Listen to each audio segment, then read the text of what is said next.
Assalamualaikum warahmatullahi wabarakatuh.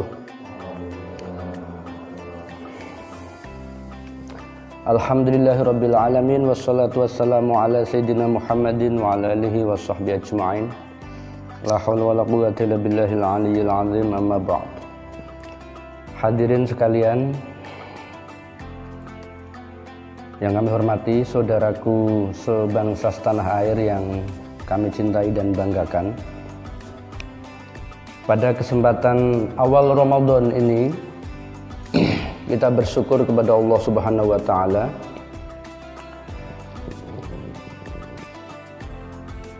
masih diberi nikmat kesehatan dan kesempatan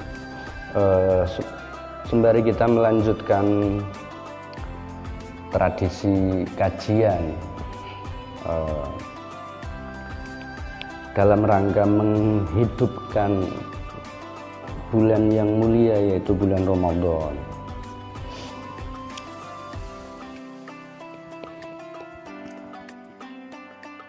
Ini sekaligus sebagai perwujudan bahwa kita itu bahagia. Katanya, man fariha bidukhuli Ramadan haramallahu jasadahu 'alan niran.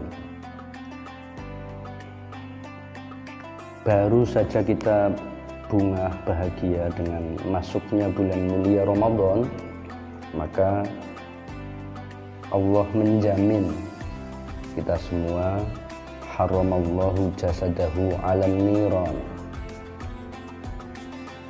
Orang yang bahagia tersebut dengan masuknya bulan Ramadan, maka diharamkan jasadnya atas siksa neraka.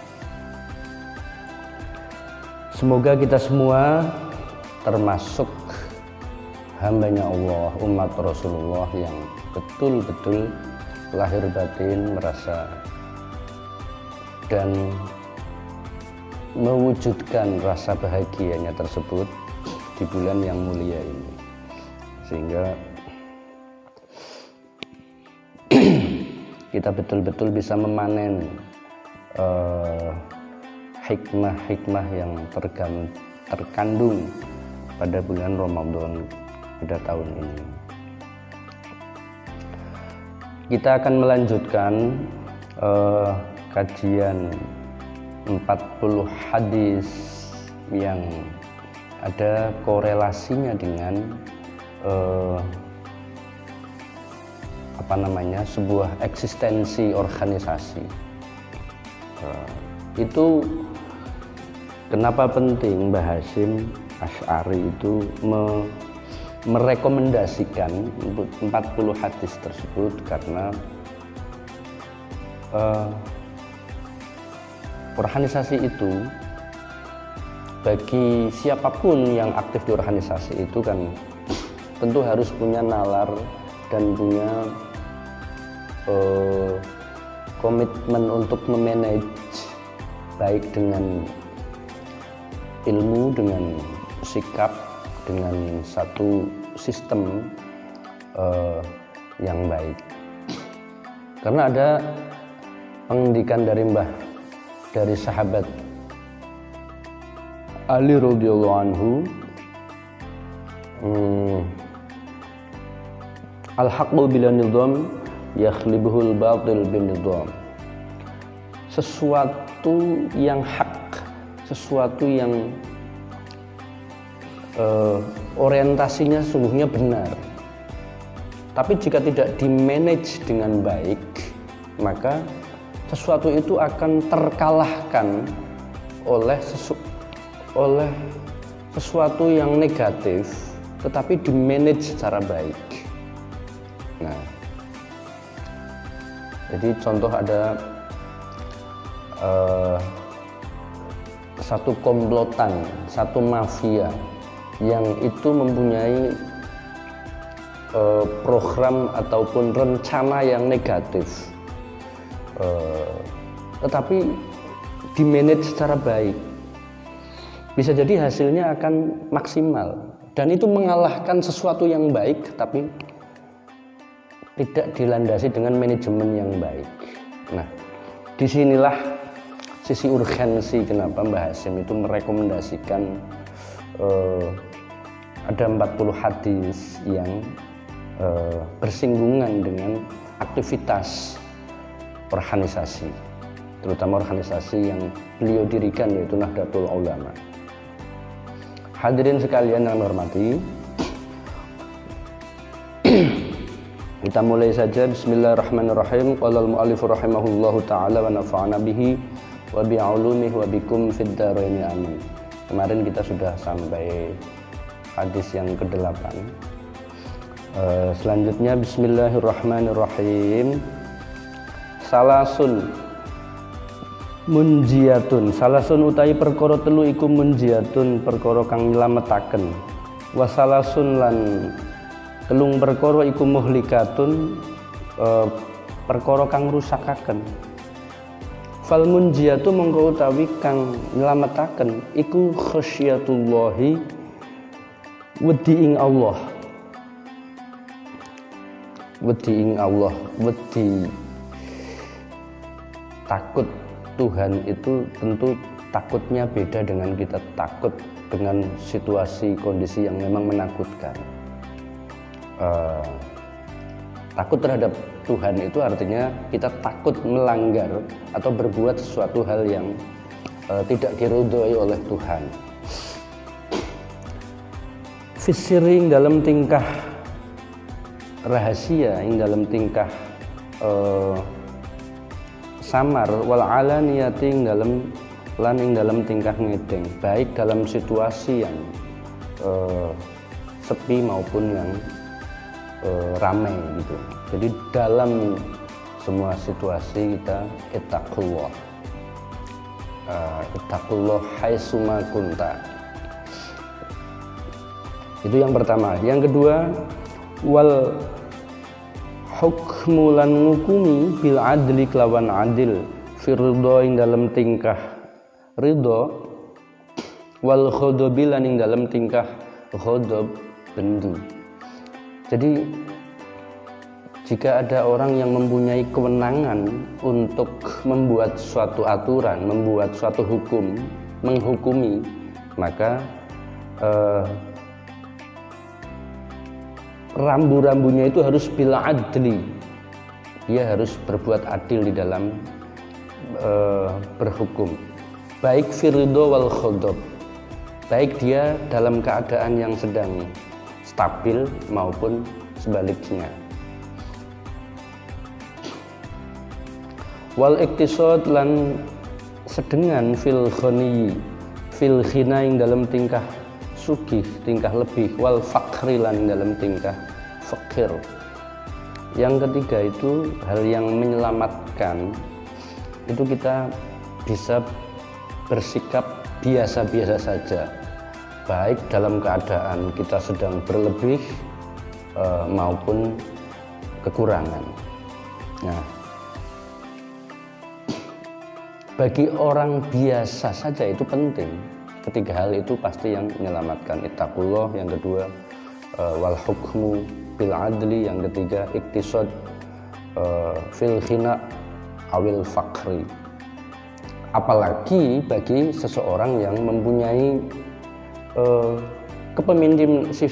jiwa kepemimpinan, dia kemudian mempunyai kewenangan mengatur banyak orang, baik di organisasi masyarakat, apalagi organisasi yang bersifat struktural negara yang itu didanai oleh pemerintah. Maka harus berpegang teguh pada tiga hal itu supaya dirinya selamat, juga bisa menyelamatkan banyak orang.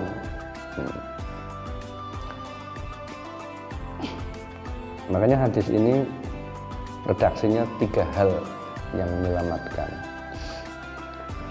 Kemudian wal muhlikatu utawi perkara kang rusakaken iku suhun mubda'un.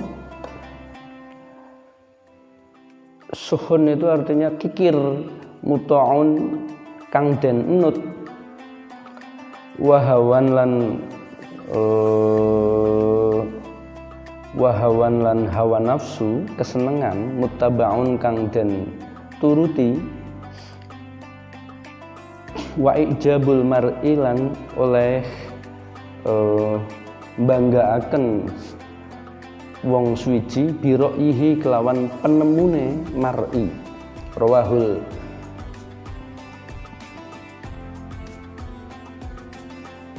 Rawahul Bazari. Nah, sebaliknya yang merusak itu juga ada 3 hal, yaitu kikir yang selalu diikuti, terus wahawan muttaba'un, kemudian mengikuti hawa nafsunya, apapun keinginannya itu diikuti. Kemudian wa ijabul mar'i binafsih, membanggakan diri bahwa ia merasa lebih segala-galanya daripada orang lain. Itu 3 hal yang menyelamatkan dan 3 hal yang membuat kerusakan, baik kerusakan diri sendiri maupun berimbas kemudian merugikan bagi orang lain. Kullukum ra'in wa kullukum mas'ulun an ra'iyatihi. Kullukum utawi saben-saben sira kabeh iku ra'in, wong kang dadi pemimpin, wong kang reksa. Nah, wa kullukum utawi saben-saben sira kabeh iku mas'ulun den takoni an ra'iyatihi saking pangreksone, saking reksone kullukum. Kalian semua adalah pemimpin dan kalian semua dalam waktu bersamaan itu akan dimintai pertanggungjawaban realisasi dari kepemimpinan kalian semua. Jadi kita semua itu sekecil apapun itu dititahkan oleh Tuhan itu sebagai khalifah fil ard, sehingga sebagai pemimpin di bumi, masing-masing individu itu mempunyai tanggung jawab secara moral, secara akidah, secara keberadaannya di bumi ini nantinya hakikatnya ini sebuah kepemimpinan. Sekalipun secara formal kita tidak memimpin apapun, satu komunitas, satu organisasi ataupun struktur di